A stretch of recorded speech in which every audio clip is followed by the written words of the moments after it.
नमस्कार साथियों, मैं हूं आशीष शुक्लधीय। एनटीसीपी ध्येय प्लेटफॉर्म शाहजहाँपुर से एक लंबे समय के बाद आज पुनः हिंदी साहित्य में आया हूं। आज चर्चा का विषय बनाते हैं एक ऐसे कवि को जो उत्तर प्रदेश के बुंदेलखंड क्षेत्र से आता है। आप सभी ने झांसी का नाम सुना होगा और झांसी की रानी का नाम सुना होगा। उस झांसी जनपद के चिरगांव निवासी एक ऐसे कवि का मैं विशद वर्णन करने जा रहा हूँ जिसका मानो पूरा वंशज ही कवि रहा।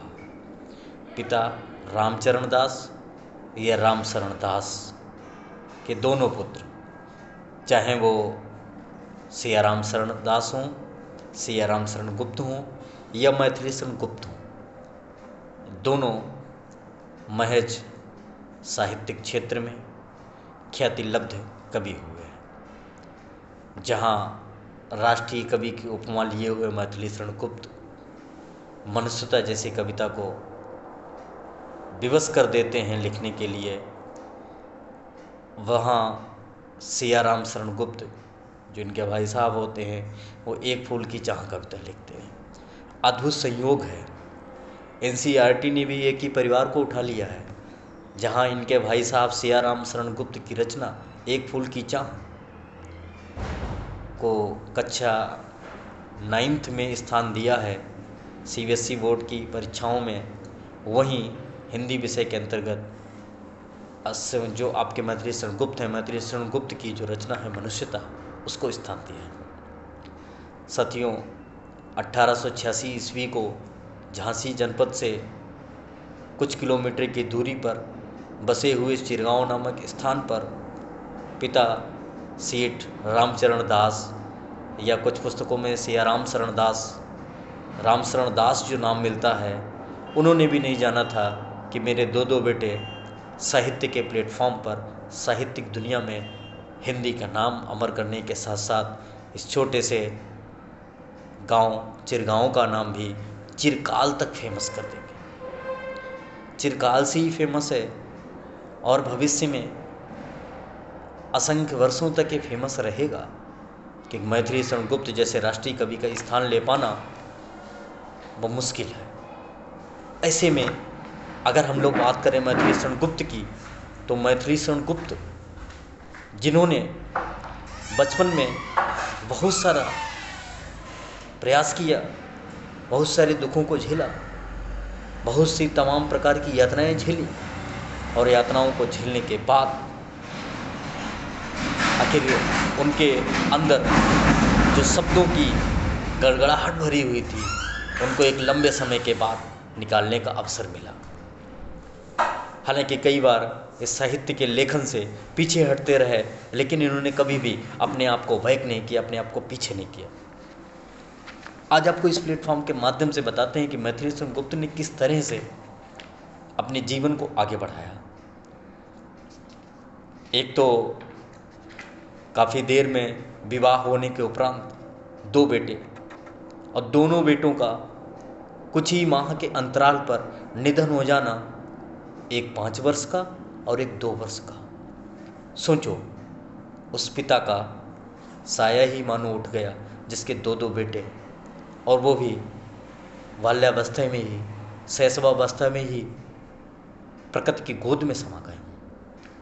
वो व्यक्ति कविता करेगा, वो व्यक्ति गद्य लिखेगा, वो व्यक्ति निराश होकर के किसी एकांत स्थान पर बैठ करके और अपने आप को किस मोड़ पे ला करके छोड़ेगा, कल्पना भी नहीं कर सकते आप। खैर, ये विद्वानों का काम था, ये साहित्यिक पुरोधाओं का काम था, ये राष्ट्रीय कवि का काम था और उनको राष्ट्रीय कवि के रूप में प्रसिद्धि पानी ही थी। ऐसा ही अजब गजब का संयोग था। इसीलिए उन्होंने पुत्र प्राप्ति के बाद जब उन्होंने पुत्रों को खोया तो उन्होंने दारुण दुख कथा का जो वर्णन किया है वो अपनी रचना शोकोच्छ्वास, उच्छ्वास और द्वापर रचना करते ही चले गए। इतना ही नहीं, तमाम प्रकार की पत्र पत्रिकाओं को पढ़ने पर वहाँ लिखे हुए आलोचनात्मक शब्दों पर भी इन्होंने बड़ा विशद वर्णन किया, बड़ा ध्यान दिया करते थे। जब इन्होंने तत्कालीन हिंदी साहित्य जगत की प्रसिद्ध पत्रिका सरस्वती में प्रसिद्ध गद्य लेखक व आलोचक व पत्रकार प्रेमी रायबरेली से जो थे महावीर प्रसाद द्विवेदी, उन्होंने जब सरस्वती पत्रिका में एक लेख छापा कवियों की उर्मिला विषयक उदासीनता, तो उस आलोचना के संतास को झेल नहीं पाए और मैथिली शरण गुप्त ने उसी समय से लिखना शुरू कर दिया और इन्होंने लिखा है उर्मिला। भाई साहब, उर्मिला को पढ़ करके आपको पता चलता है कि लक्ष्मण और उर्मिला के प्रति, लक्ष्मण और उर्मिला के प्रति जो प्रेम था वो किस तरीके से दोनों के बीच प्रेम स्फुटित होता है। जी हाँ, आप सही समझ रहे हैं, बिल्कुल आप सही समझ रहे हैं। अयोध्या, जिसे पाली भाषा में साकेत कहा जाता है, या अयोध्या को जो पूर्व नाम साकेत था, तो मैथिली शरण गुप्त ने उर्मिला और लक्ष्मण की कथा का वर्णन साकेत नामक काव्य में लिख करके मानो हिंदी साहित्य के पुरोधाओं में चरमोत्कर्ष पर पहुंच गए हों। ऐसे मैथिली शरण गुप्त ने साकेत ही नहीं, इन्होंने बौद्ध धर्म को आगे बढ़ाने के लिए, इन्होंने बौद्ध धर्म की सच्ची कथा का वर्णन करने के लिए, इन्होंने नारी जीवन का सचित्र वर्णन करने के लिए, इन्होंने नारी की हुंकार को समझने के लिए, इन्होंने नारी की चीत्कार को समझने के लिए जो यशोधरा लिखा है, सखी वे मुझसे कहकर जाते, वे क्या अपनी पतवादा मुझे बनाते। सिद्ध हेतु स्वामी गए या गौरव की बात पर चोरी चोरा गए, यही बड़ा व्याघात। ऐसी रचना लिखने वाला साकेत, यशोधरा। इतना ही नहीं, माना जाता है कि पौराणिक कथाओं में कलम ही तोड़ के रख देते थे मैथिली शरण गुप्त। पौराणिक कथाओं में तो इन्होंने जयद्रथ वध लिख करके मानो पौराणिक कथाओं के क्षेत्र में एक विशेष ही ख्याति प्राप्त कर ली। ऐसे में मैथिली शरण गुप्त, जहाँ उनकी भाषा विशुद्ध खड़ी बोली हुआ करती थी, वहीं उनका संस्कृत पे भी प्रभाव था। तो चलते हैं सीधे अपने विषय की ओर। आज आपको बताते हैं एनसीईआरटी क्लास 10th में जो इन्होंने एक कविता को जोड़ा है, मनुष्यता। हालांकि मैं कोशिश करूंगा कि मनुष्यता कविता जो है आप तक पहुँचे, और किस तरह से मनुष्यता कविता जो है वो आप तक पहुँचे, इस पर आपका स्पेशली ध्यान होना चाहिए। विचार लो कि मर्त हो न मृत्यु से डरो कभी, मरो परंतु यो मरो कि याद जो करें सभी। हुई न यो सुमृत्यु ही, हुई न यो सुमृत्यु तो वृथा मरे वृथा जिए, मरा नहीं वहीं कि जो जिया न आपके लिए। वहीं पशु प्रवृत्ति है कि आप ही चरे, वहीं मनुष्य है कि जो मनुष्य के लिए मरे। इनका कहना था कि विचार लो कि मर्त हो, मृत्यु तो निश्चित है, मृत्यु तो होना निश्चित है, एक कड़वा सच है, लेकिन हमें मृत्यु से कोई डरना नहीं है। मरो परंतु यो मरो, हमें मरना है तो इस प्रकार मरना है कि याद जो करें सभी। सारे लोग, जग के समाज के लोग आपके जाने पर लोग शोकित हों, संतप्त हों, शोकाकुल हों, शोक से व्याकुल हों। और आगे कवि क्या कहता है, कोई हुई न यूं सुमति तो वृथा मरे वृथा जिए, मरा नहीं वहीं कि जो जिया ने आपके लिए। अगर आपकी सुमृत्यु नहीं होती है, अच्छी मृत्यु नहीं होती है, और आपकी मृत्यु होने पर लोग आपको याद नहीं करते हैं, तो वृथा बेकार है आपका जीना, बेकार है आपका मरना। आप जीने और मरने दोनों में एक जैसे हैं। इसलिए मरा नहीं वहीं कि जो जिया ना आपके लिए। वो मनुष्य क्या मनुष्य है जो एक मनुष्य के काम में ना आए, एक मानवता के काम में ना आए। मनुष्य की मानवता, मनुष्य की मनुष्यता जब तक जीवित होती है तब तक वो मनुष्य कहलाने लायक होती है। मनुष्य होकर के भी जो मनुष्य जैसा काम ना करे, जिसकी मानवता मर गई हो, जो निर्दयी हो गया हो, वो वास्तव में मनुष्य नहीं है। वहीं पशु प्रवृत्ति है कि आप ही चरें, वही पशु प्रवृत्ति है कि आप ही चरें, वही मनुष्य है कि जो मनुष्य के लिए मरे। वही पशु प्रवृत्ति है, फिर तो वो पशु प्रवृत्ति हो गई है। पशुओं की विशेषता होती है कि वो सिर्फ अपने लिए भोजन का एकत्रीकरण करते हैं, अपने हिस्से का भोजन कर लेते हैं। और यहाँ पे जो कवि बताना चाहता है वो ये बताना चाहता है कि वही मनुष्य है जो मनुष्य के काम आए। हम समाज में रहने वाले हर एक प्राणी के काम में आए, लोग हमारे काम में आए। यही असली मानवता है, यही असली मनुष्यता है। उसी उदार की कथा सरस्वती बखानती, उसी उदार से धरा कृतार्थ भाव मानती, उसी उदार की सदा सजीव कीर्ति गूंजती, तथा उसी उदार को समस्त सृष्टि पूजती। अखंड आत्म भाव जो असीम विश्व में भरे, वही मनुष्य है कि जो मनुष्य के लिए मरे। उसी उदार की कथा सरस्वती बखान करती है, शारदे उसी की कथा को बखान करती हैं जो उदारवान होता है, उदारशील होता है, चरित्रवान होता है, और जिसमें कहीं न कहीं यश और वैभव की संभावना रहती है।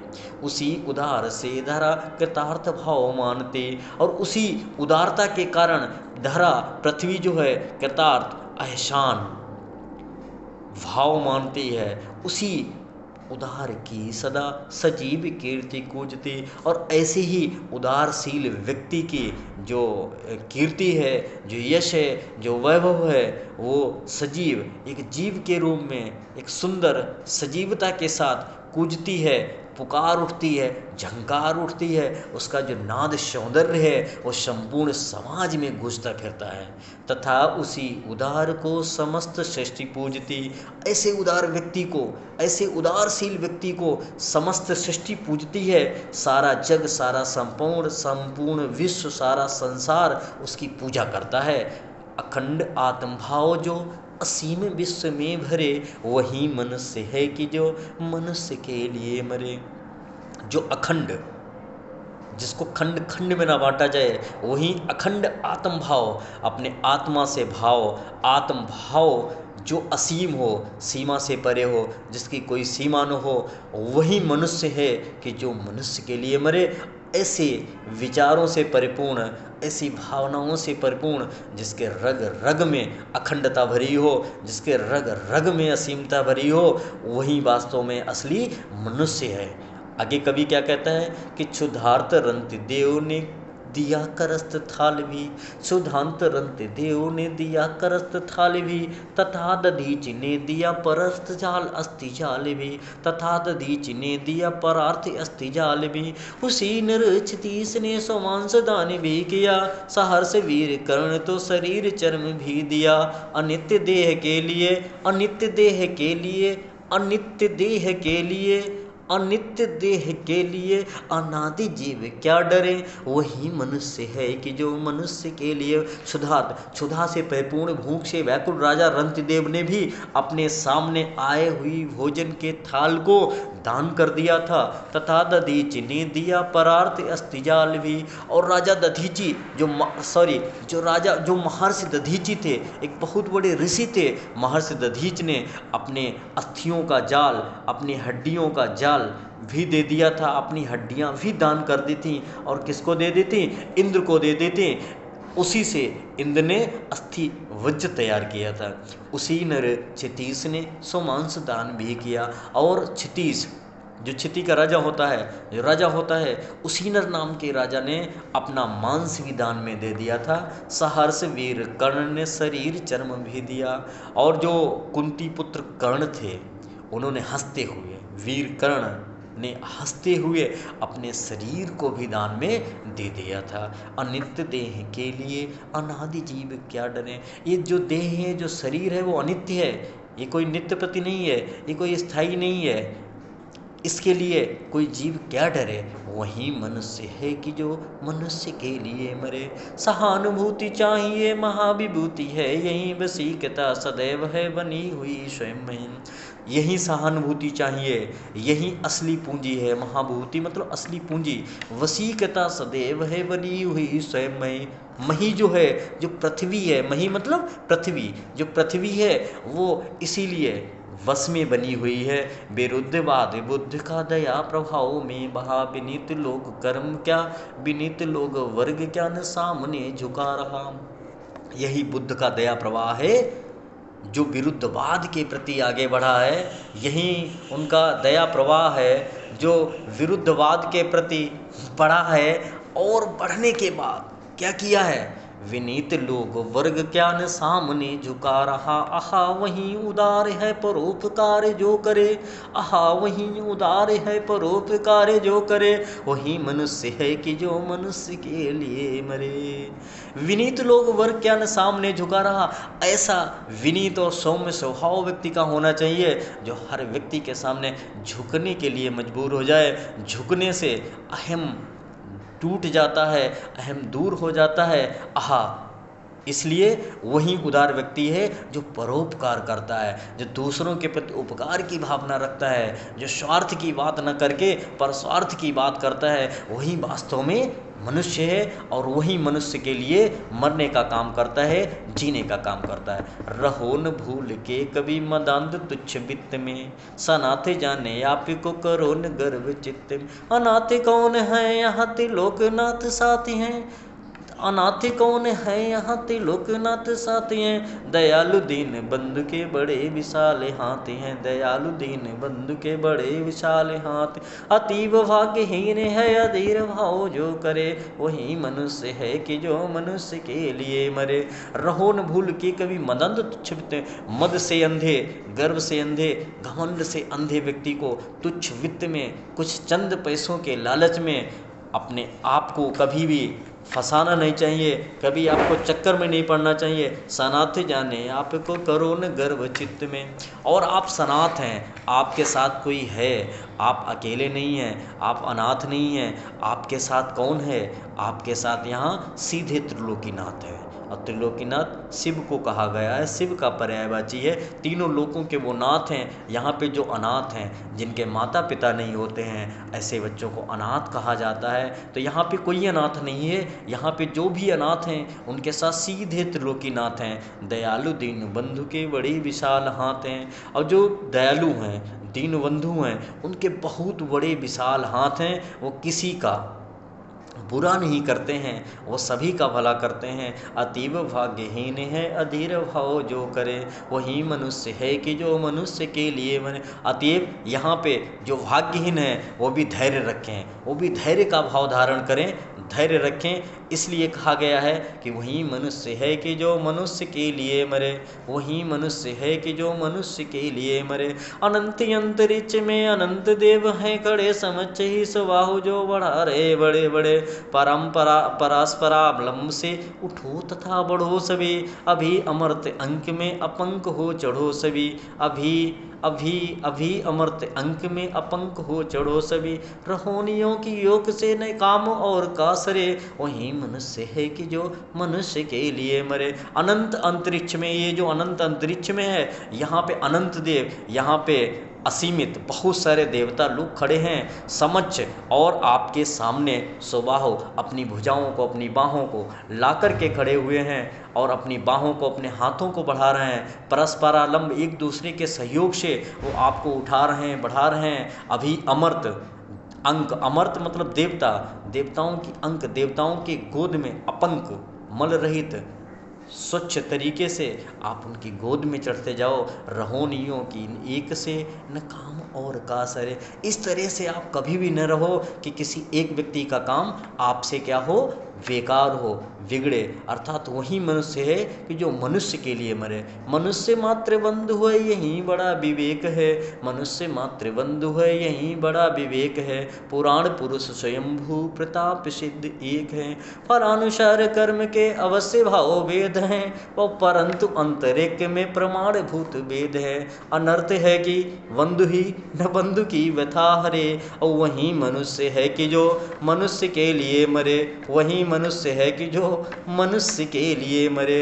इस तरीके से मैथिली शरण गुप्त ने इस मनुष्यता नामक कविता को कितना विशद वर्णन किया है। साथियों, अगर ये मनुष्यता कविता आपके समझ में आ गई हो तो निश्चित तौर पर आप अगले कवि को सुनने के लिए समय दीजिए, धैर्य बनाए रखिए और आप आगे निश्चित तौर पर बढ़